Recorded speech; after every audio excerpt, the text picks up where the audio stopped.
Welcome to this special Wednesday edition of Culturally Appropriate, and we're going to talk about why we're actually doing the show on a Wednesday instead of a Friday.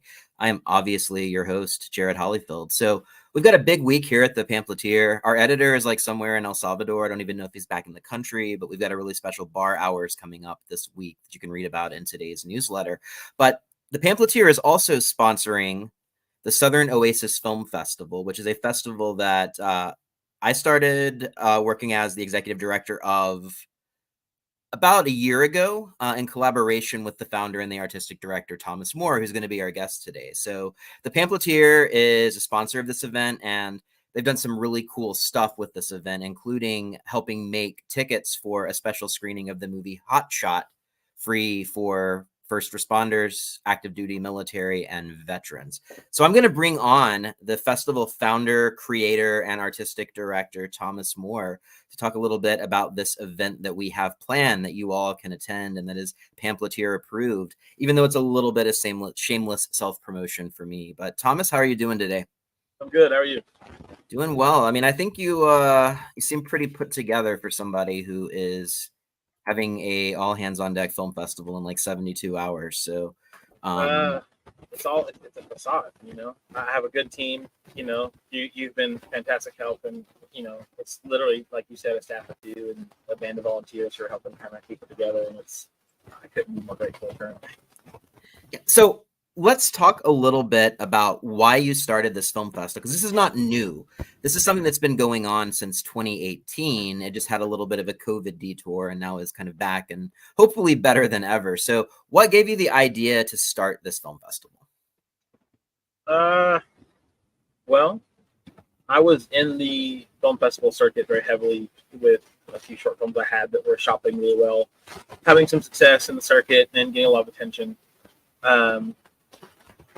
But I was noticing there was a really great festival here already at the time, and there was just certain feelings that people had towards it, I guess. It was like, it didn't feel as open. It felt kind of closed in terms of maybe genre or feelings. And that was one thing that when I was traveling, it blew my mind to be in a place where, like, I ended up in the middle of Las Vegas, Here I am, some rural guy with a couple of friends who were like, yeah, we'll make a movie together. Let's just see what happens. And I landed in Las Vegas, and like everyone was so open and welcoming, and like it was so open. Like there was no only drama, only comedy, only horror. It wasn't genre specific, and that was kind of the first festival that felt like it really wasn't genre specific, and that really was like the inspiration to. In no intentions ever, or no, there was never a aggressive move in it, like where I wanted to replace anyone in the area.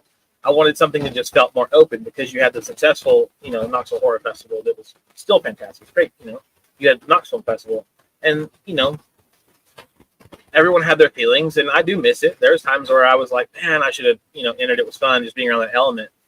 And then then it was mostly just time stuff, 54s and this, and the local community really loves that stuff. But then there's like this great little sect of locals who really just love film, like in general, and really wanted a festival that kind of explored film in all aspects and directions. So I just kind of was motivated to create this oasis of film where it didn't matter what the film was about, as long as it was good. That's what we cared about. That's what the intention was, So it just kind of went. For those people who don't know about the film festival circuit, I think the first thing to really say is that it's very fun, but it's also very thankless in some ways for filmmakers, just because of the fact that it costs a lot of money. It's not like, people think filmmaking is this great, awesome profession, but you're just kind of hemorrhaging money all the time, even as you're traveling to these things.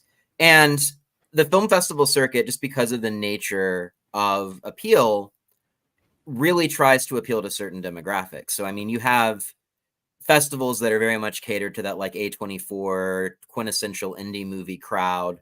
They get a lot of prestige, like a Sundance or something like that. And then you have a lot of genre festivals, like comedy festivals or horror festivals, as you mentioned, which have that niche audience, and they bring them out. And then a lot of times you have festivals that are kind of alternative festivals in the sense that they're faith-based festivals or Christian festivals or interest group festivals. And there always just seems to be a lot of demarcation between these. And it can be frustrating just because of the fact that the industry itself is very dynamic, especially in a place like Tennessee, where you have established people making horror films and have a career at it, established people making faith-based films or films that are, what we would call faith adjacent. And you have independent filmmakers who are doing day jobs at places like Jupiter Entertainment, or they're working on music videos in Nashville or working on shows in Memphis and doing this stuff at night.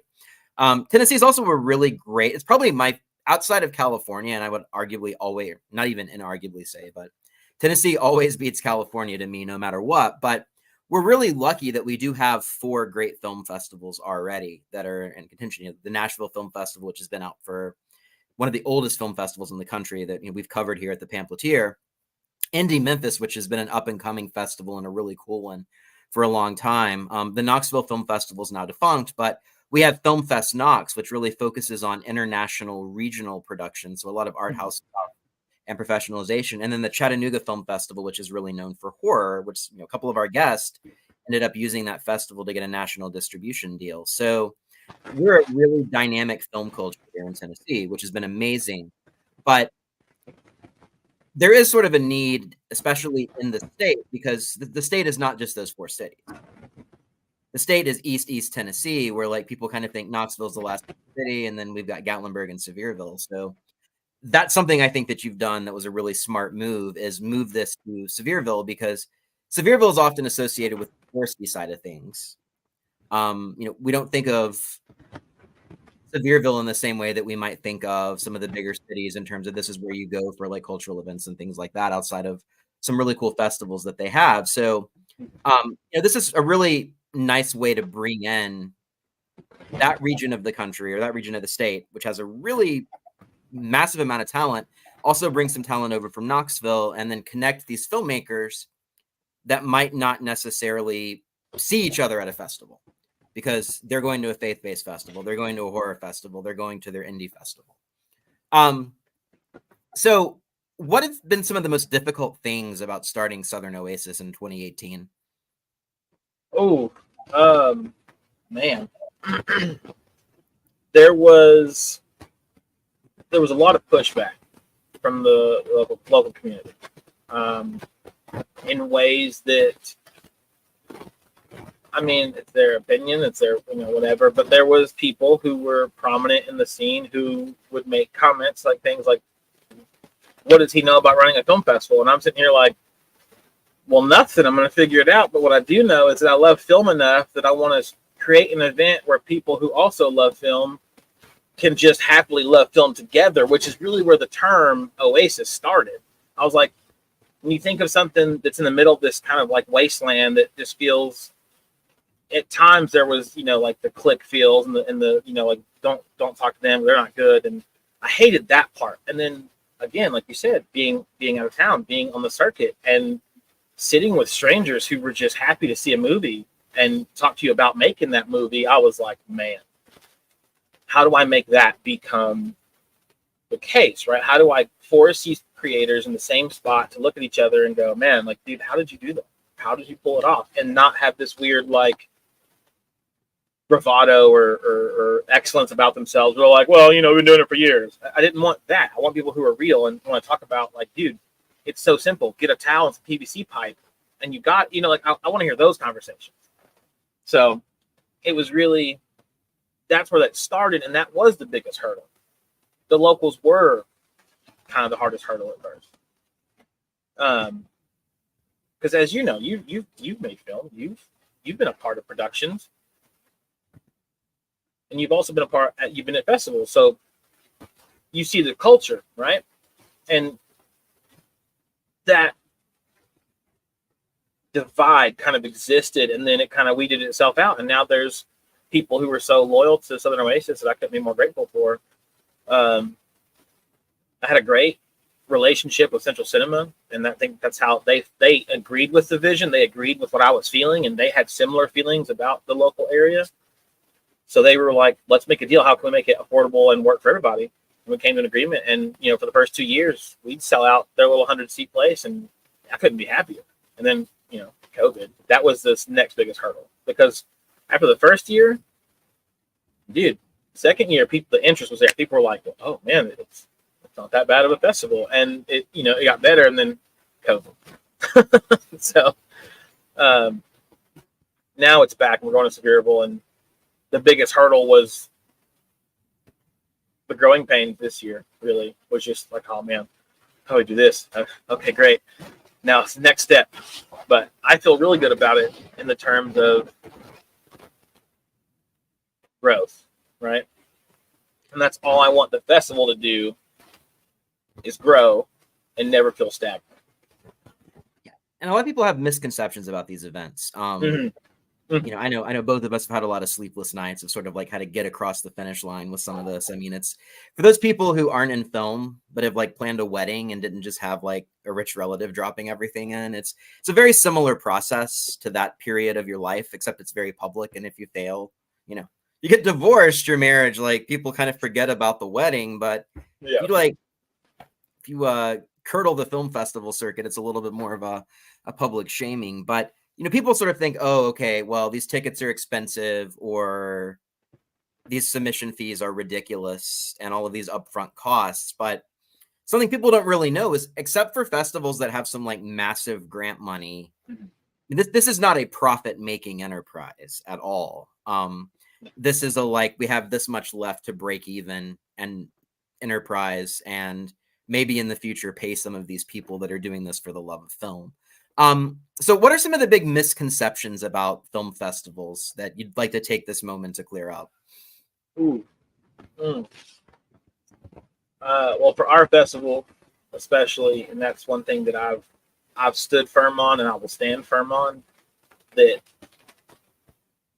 I'm very strict about judges, and I will always be there. And there's a misconception with festivals, like, there's favoritism, or, they know them, so it's great. And I've had people who were my acquaintances be upset with me because I stood firm on those rules. So I've kind of rebutted some of those, misconceptions, because I won't allow even my friends. You miss a deadline for the competition, dude, you're out, bro. I can't help you. That's what it is. That's a big misconception. We are very firm. We are strict. Like, we cannot take part in judgments. We cannot be a part of that at all, because so many people and I know so many people. And then now we're bringing our connected worlds together. The misconception that we are not judging anything. I don't want to be anywhere near it. The misconception that it's easy. Gosh. That's the worst one, right? Like, anyone can do it. It's like, no, you really have to love it. Like, you have to love essentially film. Unless you're like, hey, I love horror, I want that, and that's different. But like, I just love film. Like, we'll watch Devil Wears Prada or we'll watch VFW. Either way, I'm here for it. So it's just the way I feel about it. And other than that, if there is a misconception that people think it's a money making thing, it's really not. It's not. That's the worst one. So for us, there's no judgment, no favoritism. There's no profits. I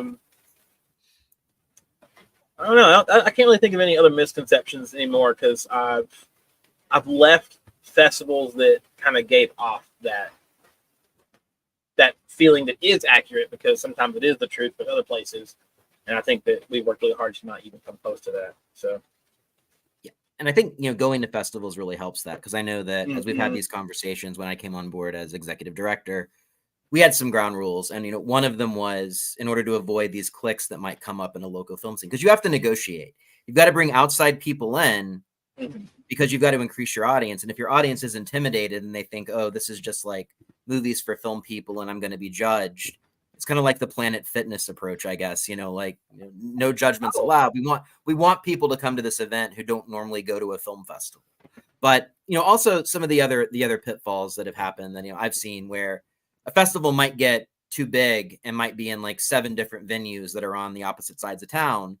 Whereas, being in this mile radius could be really helpful, or having everybody try to stay in the same hotel so they can network.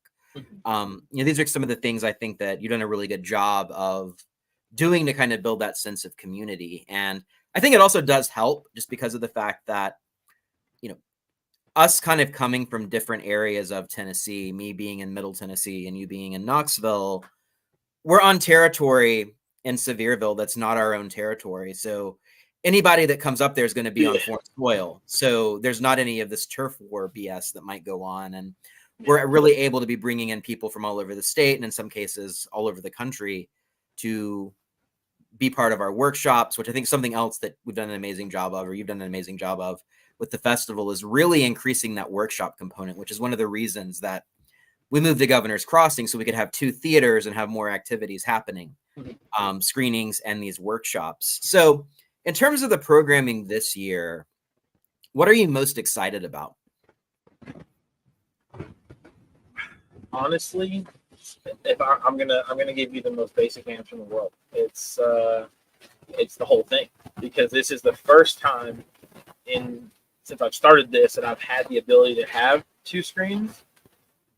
And multiple things going on. It's the first time I've been able to even have workshops. First time I've been able to be at this level. So for me, looking at the program, like, I'm probably going to print that basic Google Doc and frame it at some point just to have it, because like that was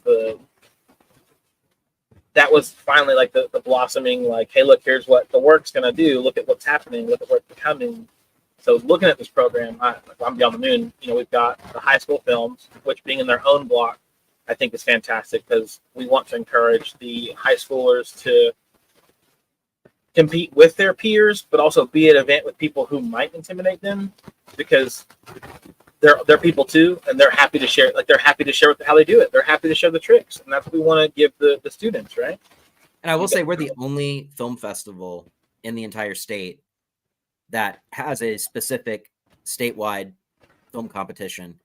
We contacted every single high school, public, private, and every single homeschool consortium in the state of Tennessee to get these entries here and to build up this network so that these high schoolers can come in and not only learn from their peers, but learn from these visiting filmmakers and get free passes while doing it. Mm-hmm. And that's the other thing too, is like me being the like diehard, like guerrilla, like I remember the run and gun style shoots. I know that some of these high schoolers are doing that, and when we came up with the idea to let the parents come with them, like, that's great, because you don't want to be the hindering wall, right? Like, I don't want to be that for a child or a person who wants to learn how to make film. Let's do it, right? So you've got the high school block, the college block, where all the college films from everywhere are in the same block. And I think that's fantastic, because I don't see that as more of a peer thing. I see that more as like, you're going to see guys who were hobbyists and with their friends in that level. And then you're going to see the guys who are like the purists, who are trying to be fantastic. And that's what I'm really excited to see, that dynamic in that block. I combined everything else into what we call short blocks. So the micros, the short docs, the short films, anything, the short documentary, all that stuff, everything that's considered, not feature will be played in those blocks. And man, we've got some amazing, documentary work coming in from our own, like from Knoxville. I said our own city, you're more Nashville than me, but so my own city that I, happy to be in. Like, we've got this local, team of people who have made this fantastic short documentary about a local person, and I'm excited for that even to air. You know what I mean? So, thinking about it in the grand scheme, I'm just super excited to see the growth and to see 2 screens going at once, and to know that while we're going to have hiccups, we're going to have problems, people are going to be very happy, and I can't wait to see what the result of that is. Yeah, something a lot of people might not know about the festival is our team has got to watch not only all the submissions, which we accepted about maybe less than 30% of what we received, but we also have to watch the files to make sure they're not going to screw up during the viewing. So while everybody else is going to a festival and they're like, gosh, wow, like I can't put everything into this 2 weeks and there's stuff I'm missing that I really wanted to see. Our team that is very small has basically truncated the festival into a couple of days as we're burning DVDs or Blu-rays, or as we're checking DCPs whenever they come in, or DCPs, digital cinema projection files. So there's just a lot of that goes into it too. So, I mean, this is not a situation where we're just like picking random stuff to try to throw something together. I mean, there's a lot of thought into how the blocks will progress. When you're putting a block of shorts together, you've got to make sure that there's that momentum for that 2 hours for people who don't go see shorts, just because if you're watching a bunch of stuff that's really long and similar, things start to run together. I think what I'm going to do is just kind of have Geneva run through some of the links, and we can talk about some of the keynote things we have going on, some of the people that we're bringing in. I also want to take a little bit of time to talk about our title sponsor, Anarchista, which is this amazing resort village up in Gatlinburg that has really just made Gatlinburg an even more amazing place, and really kind of saved our butts by coming in and really appreciating and supporting what we're trying to do. So they've been amazing. We also are getting some support from the Tennessee Entertainment Commission, which, for those people who don't know, we have, I think, one of the best film commissions, if not the best in the country, just because where other film commissions in states that are trying to get these big budget Hollywood movies just don't care about independent filmmakers or local filmmakers, our film commission, our entertainment commission, is incredibly hands-on with local artists. Like, they want to make this state a place where artists live and artists thrive. That's not beholden to just these massive $200 million Marvel checks or something like that. Like, they want to nurture a film culture. So they've been very great in helping us spread the word and helping us develop some of these programs. And then we've also had a lot of other great sponsors, like the Pamphleteer, clearly, who's letting me do an entire show devoted to this, even though it's a little bit self-serving. Fright Rags, Little Arrow Resort. We have this amazing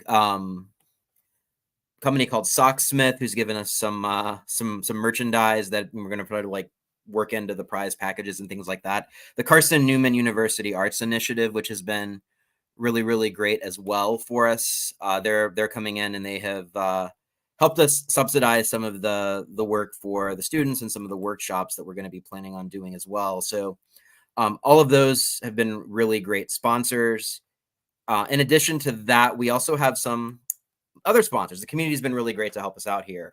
Pharaoh Skincare, who's working with the Pamphleteer to make the screening of Hot Shots free for first responders, veterans, and active duty military. They're a wonderful skincare company. They've been on the Pamphleteer podcast before. Callaway's Lamp and Shade, which is a local Knoxville group. The Roaming Gnome Pub and Eatery, which I will say has one of the best burgers and fries I've ever been to or ever had.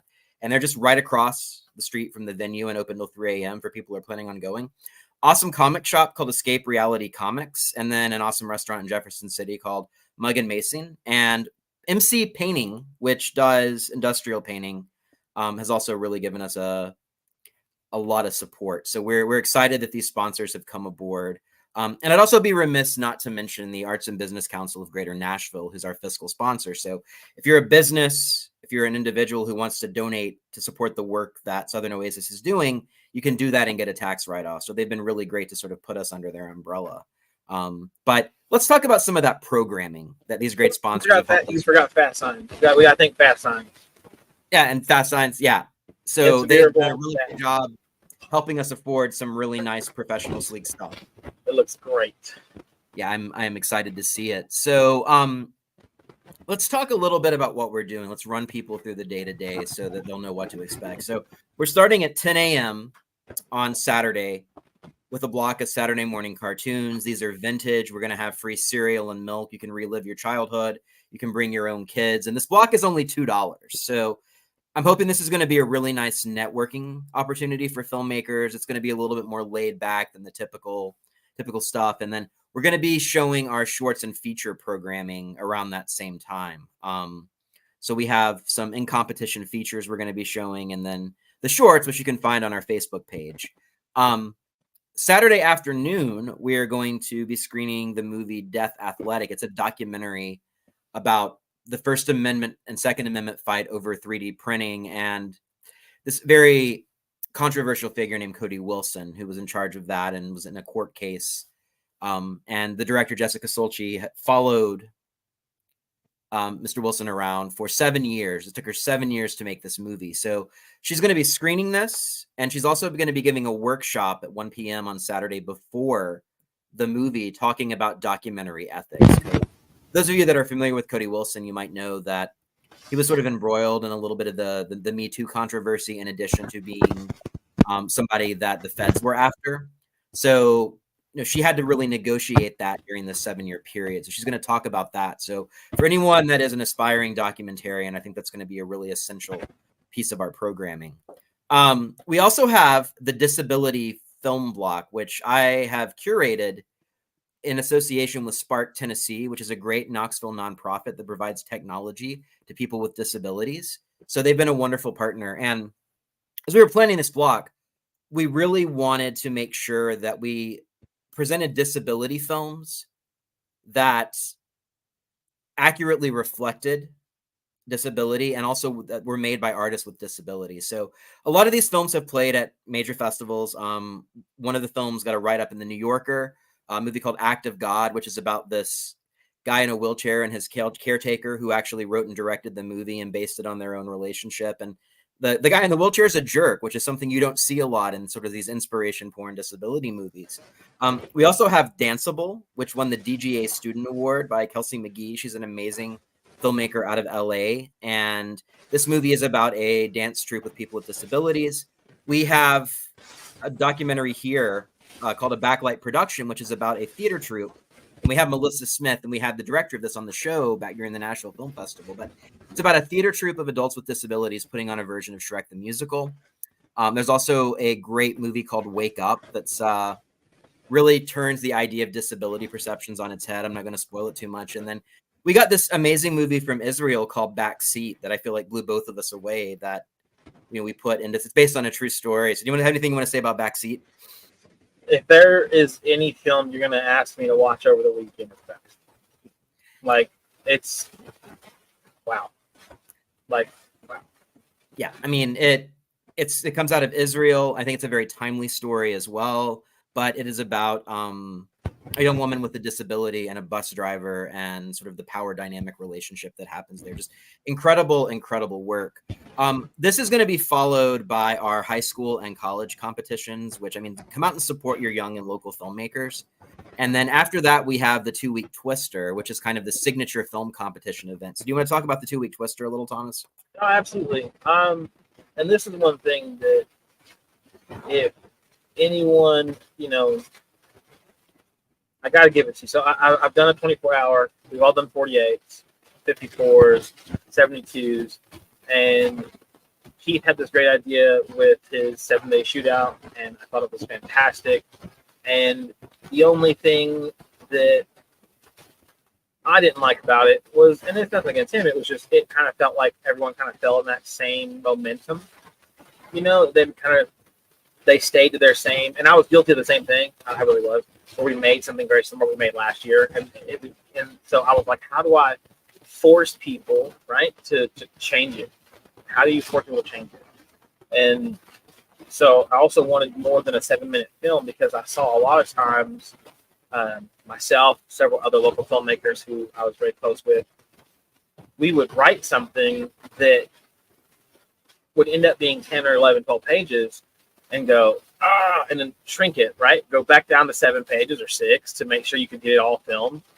And there were times where we would make a 7-minute version for that competition and then have an actual 10 to 14-minute version of the film. So that's where the idea come from, right? I was like, well, I want longer. Let's give them 2 weeks. And what would I call it? And literally, the only way I came up with a 2-week Twister was I was looking, how do I make this sound like a thing? 7-day shooting. And so I was like, the 2-week Twister. Why would I call it a Twister? And then the idea was like, oh, every film has a twist, no matter what. Like, that's the whole point. So you think you're watching whatever you're watching, and there's always this twist that shows up. That's kind of my favorite part of it. It kind of reinvigorates a little bit of that joy of film, where we got to wonder what was happening next versus being spoon-fed. And honestly, if I'm being honest, I think that is the best award of the 2-week Twister. That grouping, like, you could win the best film, the best director, and that's all great because I want you to be the best director and I want you to have the best film. But if you nail the best twist out of everyone who's trying to make a twist, and if it stands out above the rest, it's crazy. Like, it's insane. So that's my favorite part of it, is knowing that every film has something that it ends differently. It has to end with a twist. Is a requirement in the competition. So, yeah. And that does get people out of their comfort zones. And that's always something that's bothered me about 24 and 48s is like the work is sloppy because you just can't make anything good in that time level. I mean, it's something that just is kind of phoned in. So this, at least you can make a movie in 2 weeks. If Damien Chazelle can shoot Whiplash in like 25 days, like you can make a decent film in 2 weeks. With the means that are at your disposal. So that's going to be kind of the signature event. That's usually like the main community event, because all these filmmakers are local. We don't have people from like Ohio entering this competition or anything like that. But Sunday we have a really nice dynamic range of programming as well. So in the morning, we have Ryan Thiessen and Greg Swinson and Caitlin Cyan, who are the team behind this amazing horror film called Hunter Killer that I wrote an article on in the Pamphleteer last year. And this was a movie that they made with a crew of 4, nights and weekends for 7 months. No money. It's a feature. The practical effects are better than anything that I've seen in a horror movie in quite some time. I just happened upon this movie at Regal at 10:30 on the last night it was playing last year, and saw it and was really blown away by it. It's set in a furniture factory that they had, friend of a friend access to. So when the furniture factory closed, they'd go in at night, shoot it. They'd go in on the weekend when it was closed, and they would shoot this movie. And they ended up getting a national distribution deal. This was in theaters in all 50 states last year. And they're right in our backyard in Morristown, Tennessee. So Ryan and Greg are going to be giving a workshop at 10 a.m. on how to make a movie with no money. And I've seen the PowerPoint. It's amazing. Like, I was already taking notes. This is something that I think for a local filmmaker, or really anybody that is at this festival that wants to make a feature, this is going to be essential attendance. We also have a VFX practical makeup tutorial that Caitlin's going to give directly after. So she's going to tell people how to achieve these really nice effects without money. So that's going to be in the morning. And I think there's also a really cool documentary playing around the same time, right? Yes, it's so for those people who maybe don't want to hear people bright and early Sunday morning tell how to make a movie. We have a local short documentary from Knoxville opening a feature documentary. The opening short's called A Line in the Sand, and then the doc is called Appearing in Person, and it's about, and I feel terrible because I'm not great with country music, but it's about a gentleman who was a country music star at some point, and it's about his life and how it went down and the legacy that he left. And then, reading the director's kind of like snippet on the bottom of it, you understand that the man that is in the documentary has now passed away, and the director is, kind of just carrying on his legacy for him. So I can't wait to share that with everyone who wants to see it. Anyone who wants to, see how it started and how it ended. It looks great. It's fantastic. Yeah. And so it's directed by Bradley Hanson, who I think is a Nashville-based filmmaker. Yes, and I do believe he is going to be in person. So I think he is too. I hope he is going to be. So, I mean, this documentary is really well shot. So please, yes, if you're not planning on being here in person, Bradley, please come to our festival. We would love to have you as a guest. So we got this all going on in the morning. We have a couple more features playing, and then we have a keynote guest that's going to be with us, because one of the things that we really want to focus on is workforce development. I'm somebody that watches everything. I watch Hallmark movies during Christmas. I watch Lifetime movies.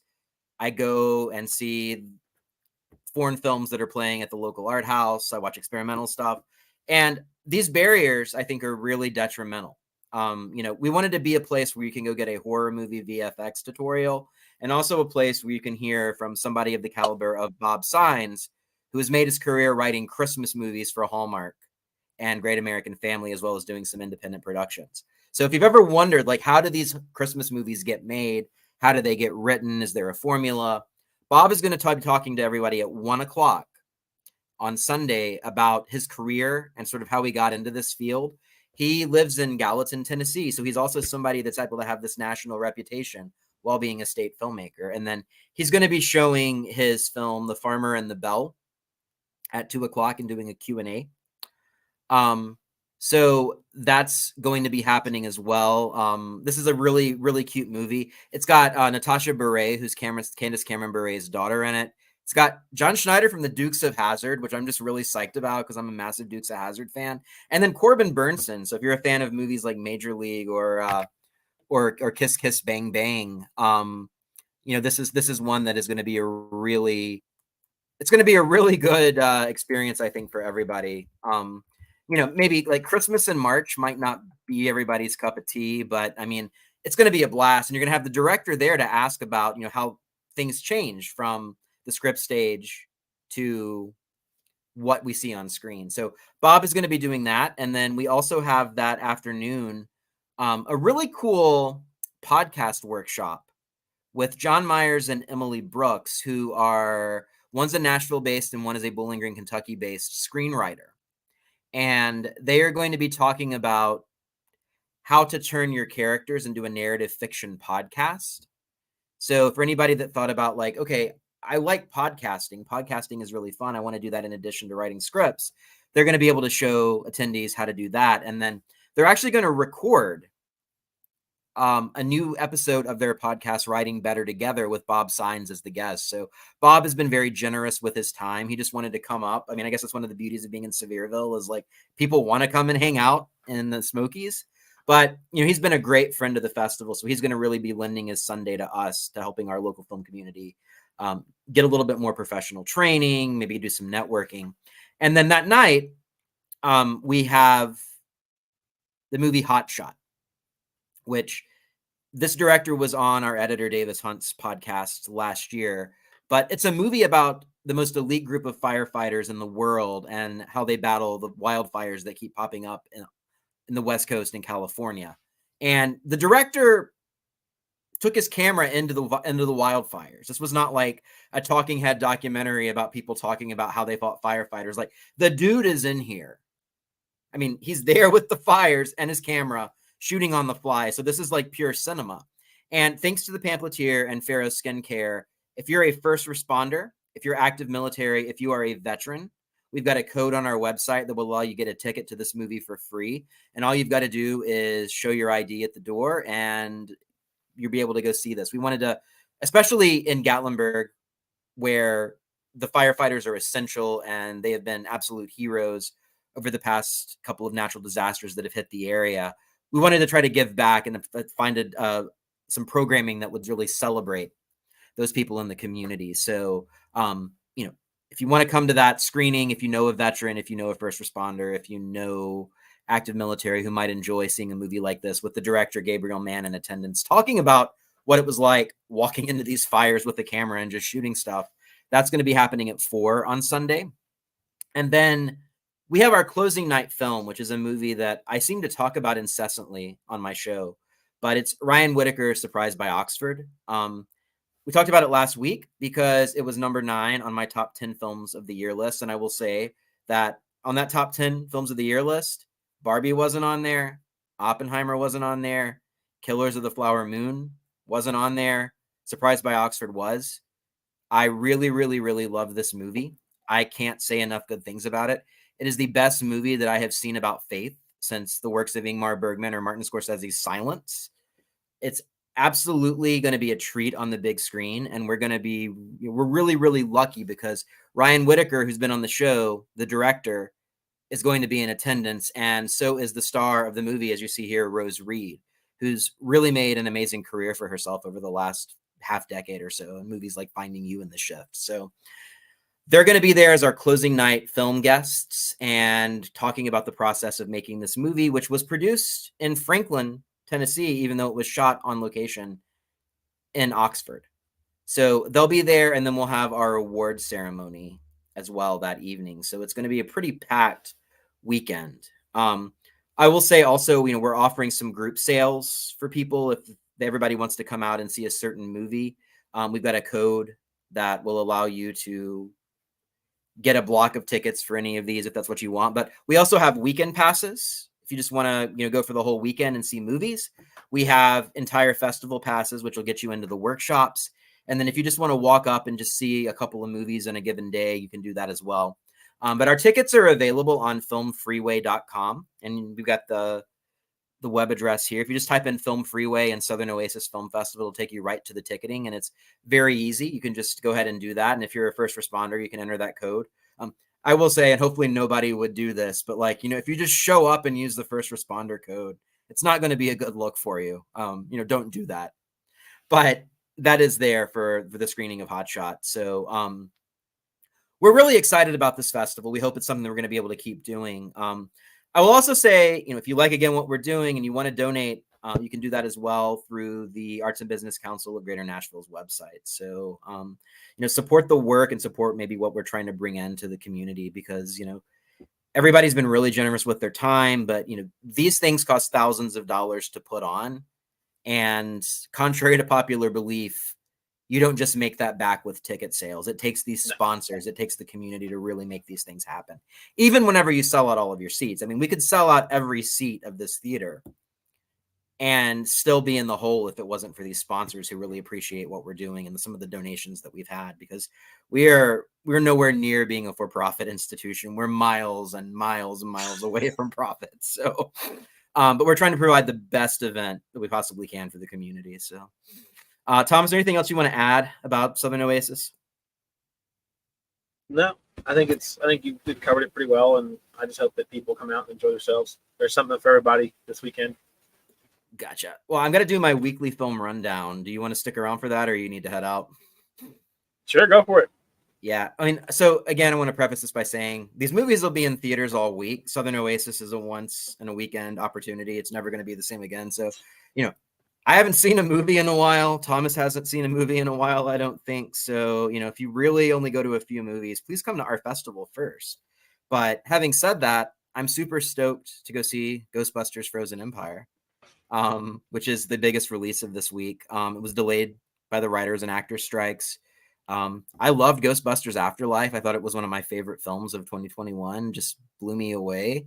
I'm hoping maybe if things calm down, which I am pretty sure is not going to happen, I might be able to sneak in and see this before the festival starts.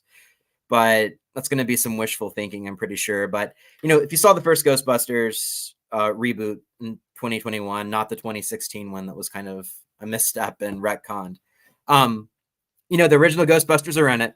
You see William Atherton here, kind of a nice throwback. But, we also have this new group of Ghostbusters with Paul Rudd and Carrie Coon and McKenna Grace. So I'm excited about this movie. It looks like the actual core 4 Ghostbusters from the 80s installments are going to have a much bigger role than they did in the previous one. We've got Patton Oswalt, which is always a good thing to see. So are you excited about this one? I am. It looks like it's going to be a lot of fun. We were actually discussing trying to squeeze it in before the festival started. I don't think we're going to be able to pull it off either, but we are going to try. Yeah. So if you're at the theater, please don't go see Ghostbusters. Come see festival programming, but go see Ghostbusters next week. It's going to be great. Another movie that has gotten some really kind of strange reviews. Not what we expected, but Immaculate with Sydney Sweeney. Sydney Sweeney had this really great kind of moment in December when her rom-com Anyone But You sort of became this little rom-com that could and made almost 100 million at the box office. But for some reason, she's kind of had what looks to be 2 stinkers in a row with Madam Web, and then this movie, which reunites her with the director of the Amazon movie The Voyeurs, which I actually liked a lot. But she plays a nun, and I think Satan impregnates her or something like that. And she's, in this nice kind of pastoral Italian area, hanging out, and bad things happen. I'm going to go see this probably when I get some time, but the reviews have been very bad. I don't really know what's going on with that. So it's going to be interesting to see. We've had this week where Timothée Chalamet has proven himself this $200 million actor, and Sydney Sweeney's the closest thing we have to a bankable female movie star at this point. Even Madam Web did better than it probably should have, even though it wasn't that bad. I don't know why everybody's freaking out about it, but it's going to be interesting to see how this movie does this week. I'm always interested in religious horror movies, so it's something I'm planning on seeing. Another one that is in the same vein is this Australian movie called Late Night with the Devil. And I've not heard much about it, but it's apparently a found footage movie, but it's recreating this lost 70s Halloween special where this kind of under Johnny Carson B-list yet popular television host for a late night show has on this girl who was possessed and bad things happen. I saw the trailer a few weeks ago to a movie and it looks really, really cool. You can sort of see the aesthetic here. This is the 70s nostalgia throwback. Have you heard much about this movie, Thomas? No, but I've only I've only seen a little social media clip of the guy talking to you from the television, and I'm already hooked anyways. So yeah, I mean, and I think it has 100% on Rotten Tomatoes right now. For for a horror movie, that's pretty great. yep. So I'm definitely on my off time after I sleep for 4 days going to try to see this before it leaves theaters. We also have some nice offerings from the Belcourt. They're doing this great international passport series. So we have the Turkish movie About Dry Grass, which is from the director of Winter Sleep, which won the Palme d'Or in 2014. And this is a movie that focuses on school teachers in Turkey and some controversies that happen. I don't want to really spoil it, but that's coming up at the Belcourt. And then we also have the movie here about a Romanian construction worker who has some family secrets. I mean, I think with some of these international films, it's best to say as little as possible just to kind of go in and experience them. But I don't know if these are going to be playing in the East Tennessee area, but they are going to be at the Belcourt this week. And then the Belcourt's also continuing its trilogy series. We had Ozu last week, but this week we have, I think, 35 millimeter prints of Batman Begins, The Dark Knight, and The Dark Knight Rises. So Christopher Nolan fans who are happy he won an Oscar can go see those movies. I mean, my personal favorite of the three is Batman Begins. I just think it's kind of like this amazing logical reboot of the Batman franchise where you see how all of this came to be. It's a movie that I could just watch endlessly. I like the other two a lot too. I'm really sad that I have to miss this, even though I'm glad we're doing the festival this weekend. So for those people in Nashville who can't make it, you can go see these movies. If you're in East Tennessee, you can't. You have to come to Southern Oasis.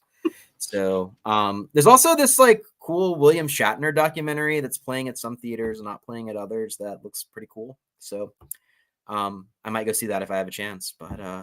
But yeah, so Southern Oasis, please come. We would love to have as many people there as possible supporting these local filmmakers and attending some of these workshops. And Thomas, you got anything else you'd like to add? No, I can think of. Awesome. Well, we're taking off next week because of the Easter holiday. So we'll be back with the new episode of Culturally Appropriate for April after that. So whatever you do this weekend, give it some thought, even though you should be at the Southern Oasis Film Festival. Tickets available now.